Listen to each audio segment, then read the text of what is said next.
আমাদের কাছে আসো, তোমাদেরকে আমরা গঠনমূলক নেতা বানাবো। মিথ্যাচারের নেতৃত্ব তোমরা গ্রহণ করো না। সুতরাং এদেশের ছাত্র সমাজ, এদেশের আটোকাটি সমাজ, এদেশের মানুষ আর চায় না এই ইসলাম বিরোধী কোন শক্তি এদেশের সংসদে আসুক। এদেশের মানুষ আগামী দিনের নির্বাচনে তারা ভোট দিয়ে প্রমাণ করবে এদেশের কোন কোরআনের বিরুদ্ধে কোন শক্তিকে তারা চায় না।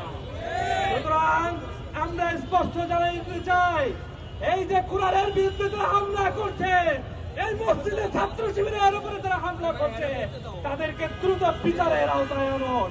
তাহলে ছাত্র শিবির যদি হুঙ্কার দেয় তোমরা পালাবার জায়গা পাবো না। ধন্যবাদ জানাই আমার কথা এখানে শেষ করছি। আসসালামু আলাইকুম রহমতুল্লাহ।